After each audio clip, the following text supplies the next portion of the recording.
What's going on, everybody? My name is Brandon. I'm 22 years old. I was born blind. I may get discouraged sometimes, but it does not stop me from pushing forward and doing the things that I want to do each and every day. I may get frustrated, but I figure out a way to work around it. Just because I'm blind, I don't consider it a disability. I only consider it an inconvenience. It may take me a little bit longer to do something, but I always figure out a solution and I always figure out a way to get it done. As you can see, I'm a huge fan of music. I've taught myself to play about 8 or 9 different instruments, some of which you'll see in this video. And I've also recently started my own candle company, Mystic Vision Candles. I love picking out the different fragrances and blending different oils together to create different smells for a unique candle every time. I know things might seem a little frustrating, but just keep going, pick yourself up every time, set goals, and keep pushing forward to do the things that you would like to do in life. I appreciate you listening to this video. I just wanted to come on and say, just because things are rough, it's not the end of the world. There's always hope, so just push forward, keep pursuing your dreams, and there's always a light at the end of the tunnel.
Go on.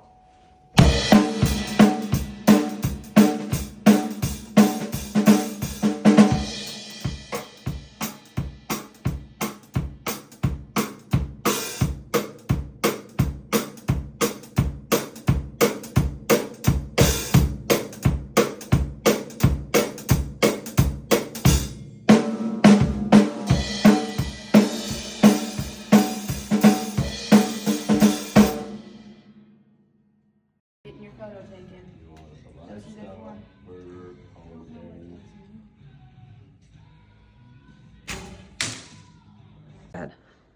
Alright, basically what we're going to do here is this little guy is called a wick sticker. So what this does is it sits in the bottom of the jar and keeps the wick centered. There's multiple different sizes of wicks. There's Eco 6, which are a lot smaller than these. There's 8s, 10s, 12s, 14, which is what this is. So what we're going to do is we're basically just going to take the wick sticker, stick it right on there.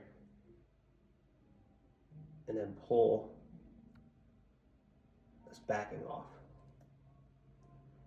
And then what do you do with it? And then we put it in the bottom of the jar, Centered. in the center, because if it's not centered correctly, the wax won't melt correctly. Okay. Good. Yep. All right, so we've put our wax in the wax melter and got it heated up to about 185 degrees. And we're gonna put it into a measuring pitcher so we know how much wax that we have when we go to actually measure out each candle. So without further ado, we're just gonna open this up, and the hot melted wax is gonna come out of the spout here. There's a certain percentage of fragrance oil to wax that you need in order to achieve a perfect scent. And I get a little bit of help measuring that out since I can't see. So what we're gonna do now is we're gonna pre-measure our fragrance oils and put them into our wax and then start mixing it. And then once it gets down to about 145 degrees, we'll pour it into the actual candle jar itself and let it harden, and we'll let it cure for about a week before we burn it. There are many different kinds of candle waxes out there. Paraffin, which is actually made from petroleum products, but we've heard some controversy about it actually giving off carcinogens as it burns. So we like to use a more natural, healthy approach. We actually use soy wax, which is made from soybeans.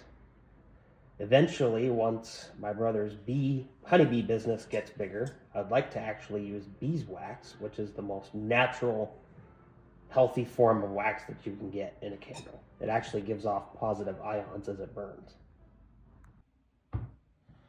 But now that we've mixed our fragrance oil, we've gotten it down to a usable temperature of about 140 degrees.